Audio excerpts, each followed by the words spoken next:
Naši umetniki pred mikrofonom. Stojan Batič, eden najbolj znanih slovenskih kiparjev, se je rodil junija leta 1925, umrl pa je leta 2015. Poznamo ga predvsem po številnih spomeniških plastikah, njegovi kipi pa krasijo številne parke po Sloveniji. Stojan Batič se je rodil v Trbovljah in v pogovoru z Vido Curk je leta 2005 najprej spregovoril o navezanosti na domači kraj in mladosti, ki jo je preživel tam. Zrasel smo iz okolja matere, ki je bila trgovka v Trbovljah, in pa oče, ki je bil upokojen policijski uradnik. Tako da od doma nismo kakšnih kol takih znamen, da bi se odločil za te stvari. Pač pa je vplivalo na ta moj razvoj, da sem stanoval v bližini opekarne. In v opekarni je bila glina. In ta glina je name vplivala, da sem začel modelirati tele stvari in čedalje bolj me je vabila pravzaprav svoje okrilje. Veliko sem risal kot mlad človek, veliko sem opazoval okrog sebe. Skal sem lahko zraven, ki je bila opekarna, te stvari, in to so bili moji prvi zametki tega, kar sem si zaželel. Medtem je prišla vojna, ker nisem hotel nemško govoriti, sem prostovoljno javil na zapadni obrat in sem delal v rudniku. Potem od rudnika sem odšel v partizane. V partizanih mi je uspelo včasih, da sem kar v nahrbtniku nosil glino, da sem kaj zmodeliral. Ko naprej sem bil kulturnik v Kozjanskem odredu. Po partizanih ta osvoboditev me je prinesla v Ljubljano in sem se vpisal na Akademijo likovnih umetnosti, ker smo pomagali takrat je pravzaprav ustanavljati. Prva generacija in slučajno imam jaz tudi indeks številka 1 te akademije. To je bilo še tako vse bolj ne tako urejeno, kot je danes. Takrat smo še vlačili gipse iz Narodne galerije, da smo to akademijo na Poljanski gimnaziji uredili in da je tako nekaj izgledala. Prvi profesor je bil Boris Kalin, drugi profesor je bil Frančišek Smrdu, ki mi je bil nekaj bližji po tej lirični podajo, ker je on delal predvsem tile male figure Tana gre. To so mu njemu bile blizu, meni pa tudi. Tako da sem se tudi v specialko vpisal pri njemu. Seveda po vojni sem dobil štipendijo, sem šel v Pariz. Potovali smo okrog z Borisom Kobetom po celi Italiji, po Franciji, po Nemčiji. No in imel sem srečo, da sem prišel tudi v stik s Osip Zadkinom. No in pri njemu sem mu pomagal tudi klesati, tako da sem bil vesel, ker sem dobil tudi kakšne franke, tako da smo si malo popestrili življenje v Parizu. Prijatelja smo tam Janeza Negroja in njegovo ljubo ženo Žanet, ki je pozneje prišel tudi v Ljubljano kot dramaturg v Dramo. In pri njemu sem stanoval in res tako lepo, kot mi je takrat bilo, bi je pozneje težko, bi rekel, ker so zahtevali od mene le večje zadolžitve okrog spomenikov, okrog vsega tega, ker se je bolj začel bolj samostojno tako ustvarjanje. Dejali ste, da vam je bila zelo blizu mala plastika, ampak v javnost ste pa prišli predvsem z velikimi spomeniškimi plastikami.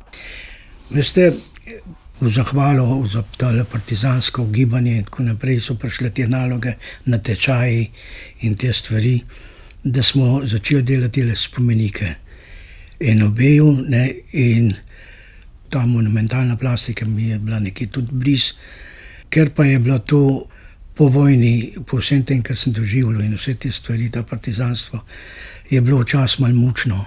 Stalno ena vsebina, borba, boj, ti reliefi, v višino sem šel gor do 6 metrov in vsake stvari. To je zahtevalo celega človeka, da sem se pa v tem malo umaknil včasih. Sem pa stalno ob tej veliki monumentalni plastiki sem gojil lirično malo plastiko. To, kar mi je bilo nekaj bolj pri duši. No, tako da sem jaz zmer po 2 tirih šel.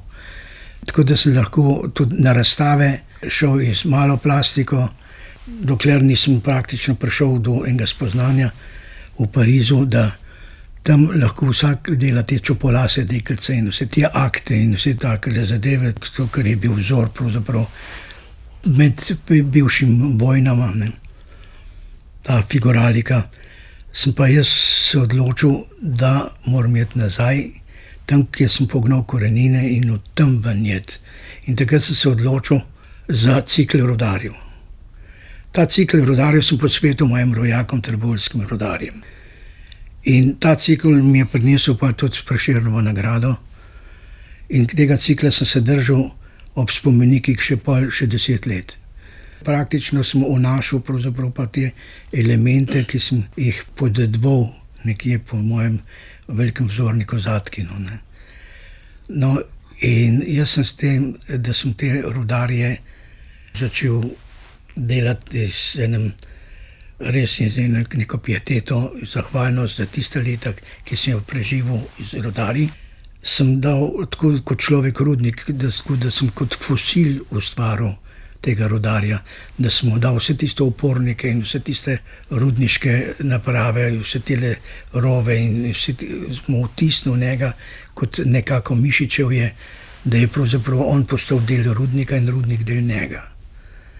No in to mi je prineslo pravzaprav en lasten pogled na to skulpturo in ta je imela precej odmevnosti takrat tudi. Izvira iz tega ta strukturiranost površin vaših figuralnih plastik? To so te grafizmi, ki sem jih vnašal noter, sem jih pa vedno vnašal tudi naprej.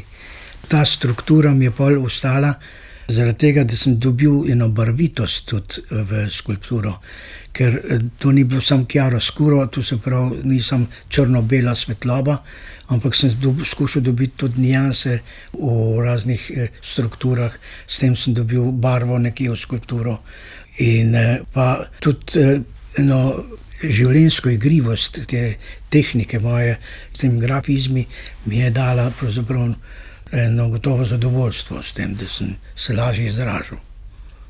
Zanimivo, vaše delo se, vsaj tako izgleda, ves čas giblje znotraj nekih ciklov. Veste, mene je tale Pariz res dal veliko. Janez Negro me je večkrat peljal v teater Comédie Française. V ta teater me je nekje uvedel in s tem, ko sem jaz to doživljal, sem začel prebirati klasiko. Ta klasika mi je dala, da sem jaz prvo začel pri nas tele satirčke delati, ne. Jaz sem v tistih najlepših letih takrat in ta eros je v meni tudi zbudil nekaj na stvari. Če sem pa delal jaz satirčke, sem mu dal malo rožičko pa repek in tako naprej, ni bilo nič hudega, tudi če sem naredil enega satirijado v aktu ali kaj takega, ampak to so bile igre, ne. In s tem sem praktično to erotiko prikrivil takrat, da ne bi banalno izpadlo kot neka porno ali kaj takega, ne. No, ampak jaz sem šel pa tam naprej, da sem pravzaprav ustvaril cikl Aeschila, Sofokleja in Evripida 25 tragedij. Ker tle se človek ni čist nič spremenil od pameti veka do danes. Ravno tako tisto, kar se je takrat dogajalo, se dogaja danes. Psiha človeka od takrat se ni spremenila nič. No, in ker sem bil že tle v tej noter, sem vedel, da moram iti nazaj, od tam, ko se je stvar začela. In sem šel Gilgameša delati tamle v Mezopotamijo, tam, ko se je vse skupaj začelo. No, in ko sem pa pol te naredil, tele ciklus Tragos, kot sem imenoval ta cikl Aeschila, Sofokleja in Evripida. In vse te liki, ki so tam dogajajo, so mi dali pa razmišljati, da nisem pa naredil iz naše zgodovine skoraj nič, ne. Zaradi tega sem šel pol ob teli zadevi, ki se je pri nas dogajala iz Novo Slovenijo in tako naprej.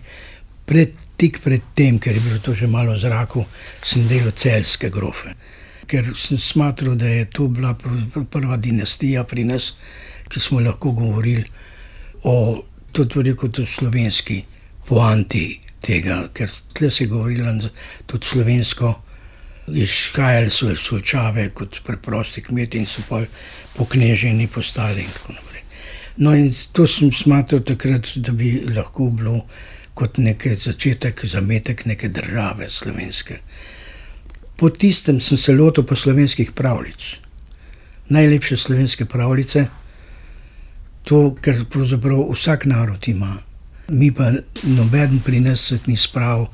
Dobro, vse delo je Gaspari, pa te stvari so delali, tele motive, narodne motive, tako ampak slovenskih pravljic, ki jih imamo mi veliko, se pa ni nobeden lotil do zdaj. No in vsi narodi so imeli tele svoje pravljične junake in vse te stvari, ki me je pa napotili, da sem šel celo v evropske legende delati. No, to so bile takele hecne zadeve, ki so me zapolnjevale s tem razmišljanjem, ob tem seveda, da sem delal pa tele velike spomenike tudi, ne, kot so Dražgoše, kot je Poljane. Prvo sem naredil tale večji takle kip še, to je bilo še pred letom 60, Logaški spomenik. Ob cesti sem naredil kot milni kamen, kot na Termopilski vers, popotniki mimo greš po Velike Edmonce in da tukaj leži 300 junakov, ki so padli na domovino ukaz. No, to sem naredil v bloku, tam je okrog 3,5 metra visok ta spomenik, ne. Seveda tam smo težave takrat, ne, to je prehmalcem zastavil moderno. No in takrat so mi demonstrirali pred ateljejem, ne. So rekli, da naši sinovi niso bili takšni, mu je naredil kot Triculeva, gleda kot polš, ne. No, ampak jaz sem vedel, skot izvira vsa tale nevednost, ne. Pol so pa, ko sem jim razložil, te stvari so lepo dobro sprejeli to stvar, ne. Takrat so me napadali, takrat na kongresu, da pačim zgodovino in obe, da delam slabe mehirje in tako naprej. Ko me je Miško Krajnc napadel na kongresu partijskem, da Batič v Orškem povodni most še zmed zganja na koreografijo na Gospodarskem razstavišču. In kaj bi bilo, če vse plastiko Ljubljana vrtelo, vključno muza na Prešernom. Sem rekel, lepo bi bilo, pa sem šel ven. No, to mi je pa stalo nekaj časa, da sem bil mal agent Zapada in da sem bil sovražnik države. Tu smo se preboleli, ne, in smo delali naprej. Ves čas govoriva o vašem figuralnem kiparstvu. Imate pa eno epizodo v svoji karieri, ko ste se ukvarjali s steklom. Aha. Mislim, da se imenujejo Eksplozija, pa nekaj takega, ti cikli. Pa kombinirate steklo pa bron, kar se mi zdi skrajna taka nenavadna kombinacija. Ja, veste, kaj je bilo? Jaz sem takrat, ko sem delal rudarski ciklus, sem prišel do ene faze, ko sem vedel, da ne morem več iti v to figuraliko v nedogled. In sem tako daleč prišel, da sem v eno lastno inačico pop arta prišel, ker sem v lignit eksperimentiral z raznimi kosi lignita, ker sem mogel preparirati to in tako naprej, da sem dal noter, rečemo, pneumatično kladivo, pa sem dal številke rudarja, ker rudar, če gre v jamo, gre številko. Njegovo ime tam sploh ne je važno. Če tista svetilka in tista, ki ima to številko, naj vrne se z jame, pa vejo, da je tam noto stal. No in sem dal take stvari noter, pa sem dal recimo sigo kot na Ljubljano, ali rudarjevo uro, ki jo dobi sin, edino, kar mu je ostalo od rudarja, ki so ga ven prinesli. Ne, in s takim insignijem sem si jaz pomagal, tako da sem pravzaprav prišel do tega, da sem to začel aplicirati na ta lignit, ne, ki je do takrat še tudi prvič bilo uporabljeno kot material v kiparstvu. Ta eksperiment mi je pa, ta eksplozija v jami in tako naprej, me je tako vznemirilo, pa tele stvari, ki so se začele v svetu, tudi tele vojne, tele eksplozije, ne, ker sem jaz pa razmišljal, sem videl, da vse, kar je v življenju, je pravzaprav eksplozija. Od rojstva do smrti. No in sem se lotil te teme, pa nisem vedel, s kakим materialom. Sem rekel, najbolj krhk material je steklo. No in pa sem pa te projektile, ki sem jih naredil ali zmodeliral, pa dal v bron odlit, pa pol v delu v steklo. V Hrastniško steklarno sem šel, no in tlele sem malo debil gledal, kaj bi jaz rad, ne, pa sem jim napihval balone, pa take stvari, da bi to razumeli. Ampak pa smo nekako prišli do tega, da mi je napihnil balon in pa, da sem podstavil mu, Pa ima čuden gledal, ki sem mu deformiral pa tisto kroglo. Ne. Zato jaz sem vedel, da moram tam projektil pol not dati. Seveda je tisti fant rekel, pa tak balon, lepo sem mu naredil, pa mi ga pa je pokvaril.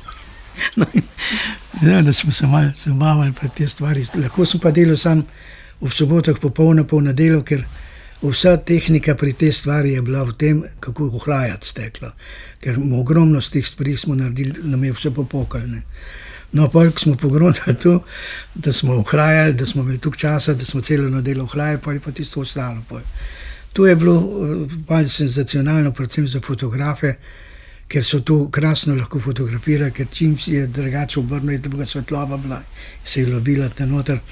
No, jaz sem pa tisti eksperiment, kot je o meni bil, sem zadostil s tem, ne, in pa sem to pustil, ne, ker pa sem videl, da tle sem jaz tisti dosegel, ker sem hotel, in pa me ni več zanimalo, ne. In sem se lotil pa spet navadno klasičnega kiparstva. Preizkusili ste se pa praktično v vseh kiparskih materialih, ne? Vse. Kar se da. Pa bi dejali, da vam je kakšen bližje kot kakšen drug? Še najzmer imam najraje lepo kamen, dober kos kamna, ali pa bron, ki ga v zadnje čase pa mi livar prinese, samo obdelujem. Izpoliram in se tako naprej. Veste, to je tako tak plemenit material, da ga je treba gladiti, božati, obdelovati in tako naprej. To so lepe stvari. Gospod Batič, morda čisto za konec tole vprašanje. Kaj je vaš umetniški kredo? Kaj je tisto bistveno, čemur se kot kipar skušate približati, pa dosežete ali ne, to boste pa povedali.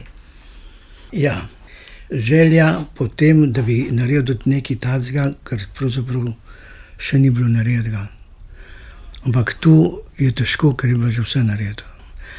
No, ampak človek bi lagal, če bi rekel, da nisem s srcem delal, da sem skušal narediti najboljše, kar sem lahko hotel, ker vsak človek hrepeni k popolnosti. No in to, kar mi je zadnje čase ta moderna umetnost pravzaprav mi je nekje povozila. In jaz sem delal nazadnje pa ta cikl Itako. Itaka, to je pravzaprav Odiseja, ker vsak od nas je preživel svojo trojo. In iz te troje se vračamo nazaj skozi Scile in Karibde, mimo vseh Penelop, po vseh Kalipso in tako naprej. Kje je pa ta Itaka, pa ne vemo. S kiparjem Stojanom Batičem, ki se je rodil pred 100 leti, umrl pa pred slabim desetletjem, se je leta 2005 pogovarjala Vida Curk.